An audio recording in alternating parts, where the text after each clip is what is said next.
Well, we're still at Depot Days.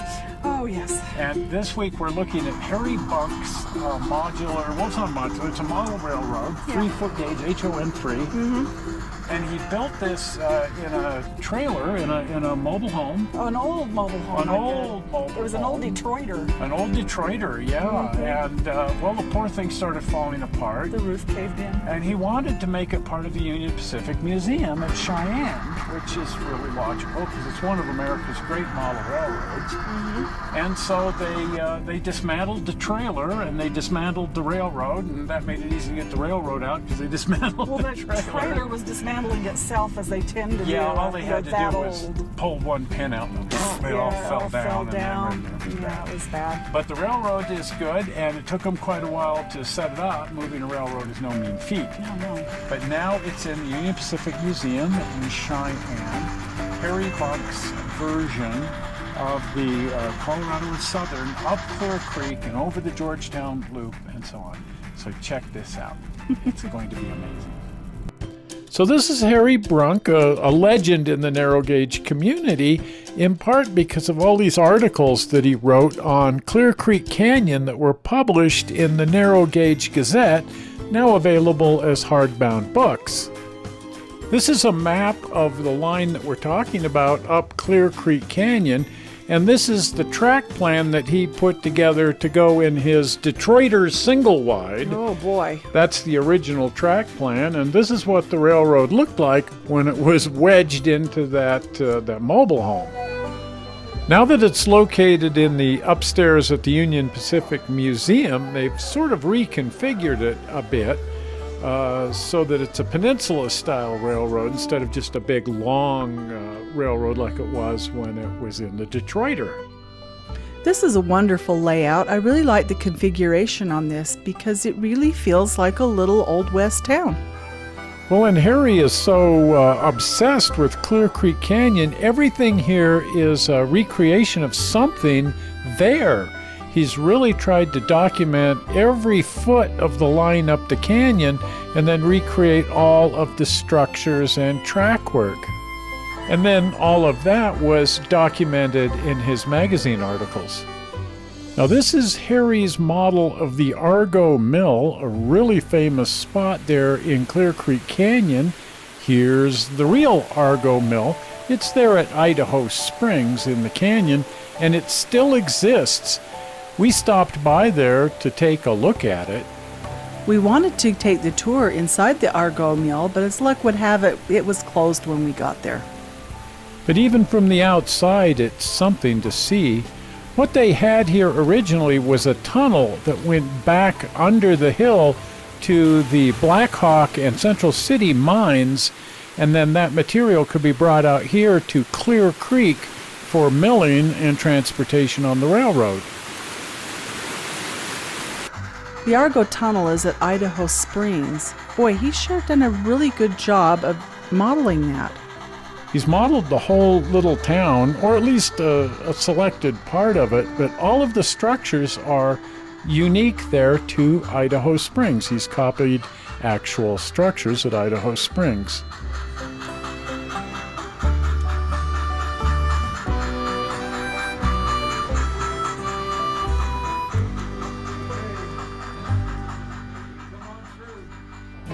Colorado Central number 60 is on display at Idaho Springs. It's been sitting here on the main line since the railroad was abandoned in the 1950s.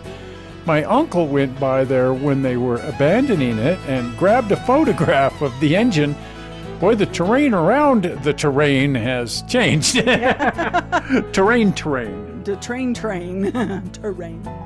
Colorado and Southern had these really unique spark arresters and air tanks mounted on top of their locomotives, and Harry originally modeled all of that. A lot of what he did was scratch building and then working with brass engines. They don't run his locomotives anymore here, but they have them on display. These are some of Harry's original wax injection molds for making little small automobiles of all things. He made all of his own HO scale automobiles, and those are on display here as well. The little train is running really well, and I hear that they're using Blackstone engines. Yeah, they've sort of given up on the old brass engines that Harry used to run, and why not? These Blackstone engines are just a dream. You just set them on the track and away you go. Flawless operation with sound and digital control straight out of the box. Perfect. This part of the railroad right through here is some of the oldest part of the original layout, some of the first stuff that he built, and it's also my favorite part of the railroad. It's just really, really cool.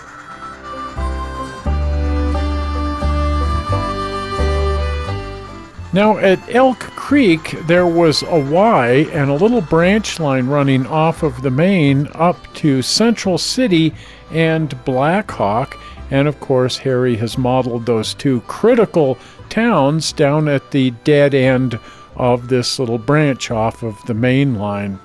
Both Black Hawk and Central City are right together there at the top of the canyon. This is what Central City looks like today. Used to be kind of a sleepy little town up here in the mountains when I first saw it in the 1980s. Then they legalized gambling, and then they legalized pot, and well, it's a different community.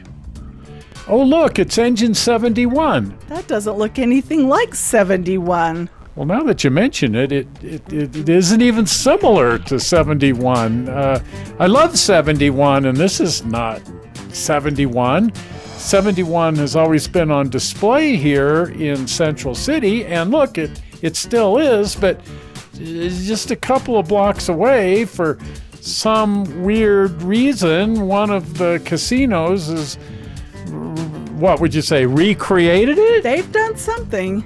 I don't know. I mean, it's a kind of neat little outside frame consolidation.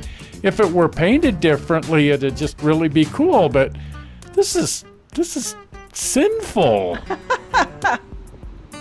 I'm just speechless. I have no idea what they're trying to say here.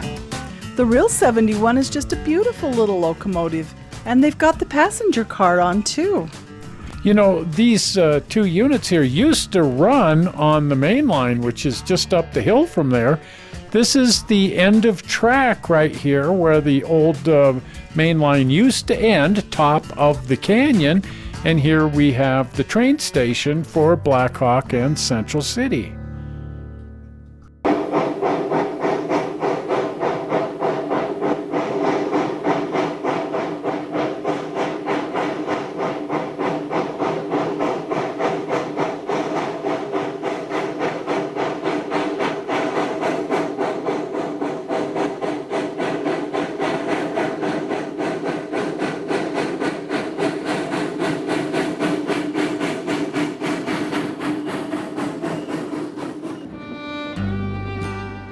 So back in the 1990s, the early 90s, they actually ran this as a scenic railroad. 71 seemed to be quite capable of operating. They had some great little open cars for riding in, and occasionally they'd pull out number 20, the passenger car here, and if you talked really, really nice, they'd take you for a ride in that. I grabbed some video of it when I was up there, and I'm sure glad I did, because right after I grabbed this footage, they stopped running it, and it hasn't turned a wheel since. It's just been on display there. I know there is a group trying to get this running again, but, well, let's wish them luck. I hope to see this running again, because this was just fantastic to see this running on the old main line this way.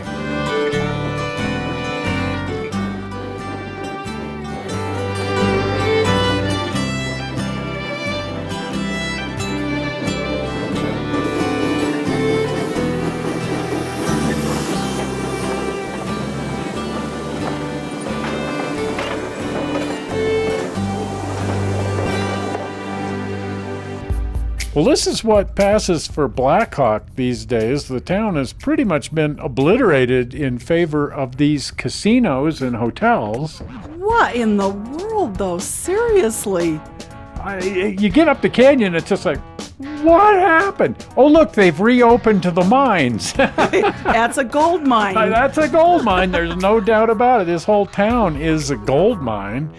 But sure doesn't look anything like Black Hawk anymore. Central City's pretty intact, but not Black Hawk. Well, at the very, very top of the main line in Clear Creek Canyon was Georgetown, and above Georgetown is Silver Plume, and they were connected by this piece of track here, the very, very famous Georgetown Loop. He has done such a great job modeling this. It looks just like the Georgetown Loop. You know, if you look at some of the still pictures and whatnot, it's hard to tell if you're looking at the model or the real Georgetown Loop. He's just absolutely nailed the look here. I mean, that looks just like an old photograph of the Georgetown Loop. This was a popular tourist attraction back in the late 1800s. And now it is again. We had a ball riding it. Oh, I love that Shay. That is so neat. We just had a really fun day. They rebuilt the loop and the bridge and everything back in the 1980s and 1990s. Lindsay Ashby and a group of people started rebuilding this whole thing, and bit by bit they put it all back together, the entire Georgetown Loop from Georgetown to Silver Plume.